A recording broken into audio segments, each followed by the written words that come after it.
Bab 251. Aku lebih baik tidak menikah dengannya.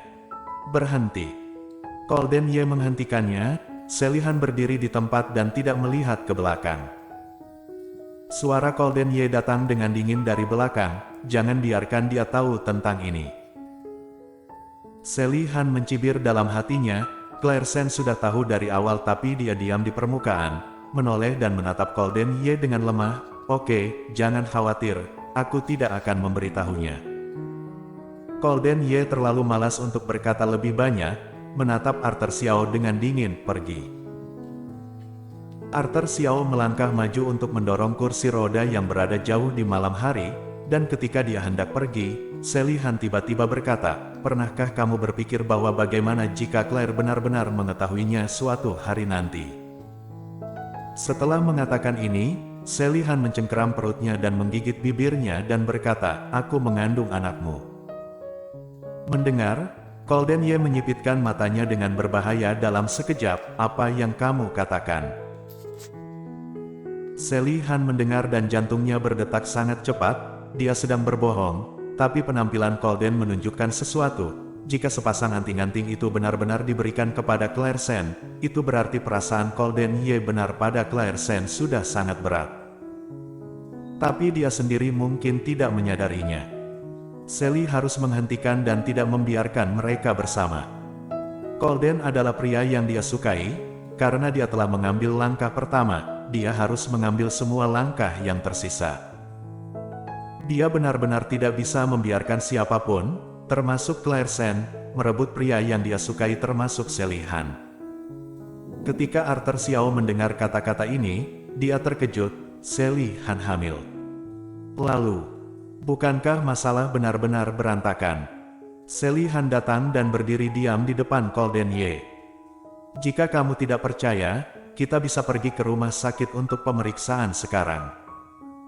Atau, jika kamu berpikir keberadaan anak ini tidak ada artinya, aku juga bisa segera menyingkirkannya. Aku pasti tidak akan membuatmu dan Claire Sen malu. Arthur Xiao, Tuan Muda Ye, ini.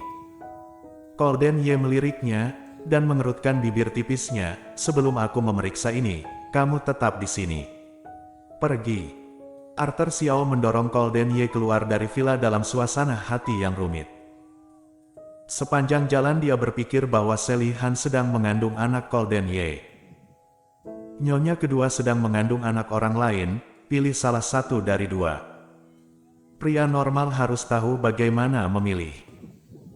Tapi tidak tahu mengapa, lubuk hatinya selalu condong ke arah Claire Sen, selalu merasa bahwa Selihan bukan orang baik dan aneh. Tuan muda, apa pendapatmu tentang masalah ini? Apakah kamu perlu aku mengirim seseorang untuk memeriksa apakah yang dia katakan itu benar?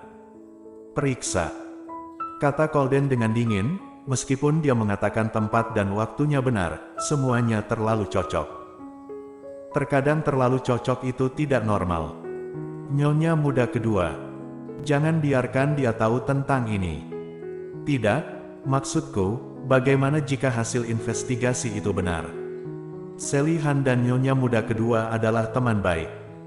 Jika masalah ini terungkap, Nyonya muda kedua mungkin akan terluka besar. Tentu saja Colden Ye tahu ini juga, jadi dia ingin menyembunyikan masalah ini dari Claire Sen. Tapi yang perlu kita lakukan sekarang adalah mencari tahu apakah yang dikatakan Selihan itu benar.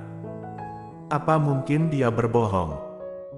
Setelah Claire Sen meninggalkan toko teh susu, dia berjalan di sepanjang jalan dekat sekolah. Banyak siswa datang dan pergi berkelompok, berbicara dan tertawa. Dalam keadaan linglung, dia ingat situasi dengan Selihan ketika dia masih kuliah. Saat itu, mereka berdua teman baik. Karena lingkungan keluarga Selihan, dia diperas oleh banyak teman sekelas. Selain itu, dia tidak pandai bersosialisasi, jadi dia menyinggung banyak orang. Begitu dia dipukuli oleh teman sekelasnya, Claire Sen pernah membantunya. Setelah itu, Selihan muncul di depannya sepanjang waktu, menunjukkan berbagai kasih sayang. Kemudian, keduanya menjadi teman baik yang tak terpisahkan. dan seiring waktu mereka menjadi sahabat baik, sering pergi ke sekolah bersama. Kemudian, mereka berdua memiliki banyak hal, dan ketika keluarga Sally Han tiba-tiba muncul, dia tiba-tiba menjadi nona besar dari keluarga Han. Kemudian, hubungan antara keduanya tidak berubah. Sebaliknya, Sally Han memperlakukannya lebih baik. Saat ada segala macam barang baik, dia akan memikirkannya. Apa yang terjadi padanya, Sally Han akan selalu menjadi yang pertama membantunya. Dia tidak pernah menyesali bahwa mereka berdua telah menjadi teman baik, tetapi untuk hal menyukai orang yang sama, Claire Sen merasa untuk pertama kalinya bahwa Tuhan benar-benar membuat lelucon besar dengannya. Sally Han jatuh cinta pada suaminya, tetapi mereka kebetulan saling mencintai. Apa yang bisa dia katakan? Apa yang bisa disalahkan? Bisakah dia menghancurkan jika mereka saling mencintai? Karena itu, dia tidak menyalahkan Sally Han. Namun, dia tidak akan memaafkannya, dan mereka tidak akan bisa menjadi sahabat baik seperti sebelumnya. Bagaimanapun, dia bukan wanita yang murah hati. Memikirkan hal ini, langkah Claire Sen tiba-tiba berhenti, menatap pria yang muncul tidak jauh dari sana.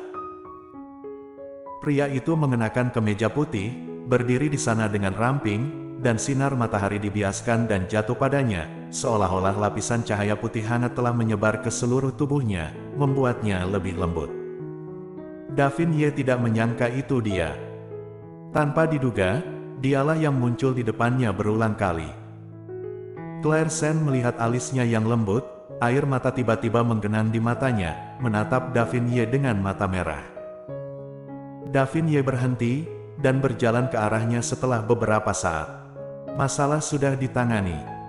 Suaranya lembut, seperti seorang penatua yang merawatnya.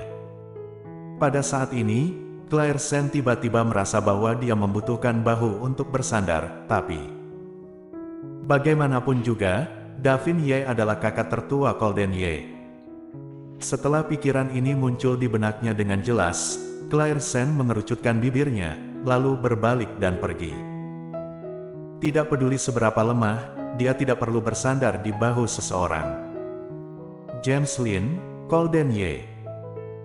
Dia sama sekali tidak pantas mendapatkan cinta dari pria itu satu persatu. Dengan tangannya tergenggam, Davin Ye menghentikannya untuk pergi. Apakah kamu hanya akan melarikan diri selamanya?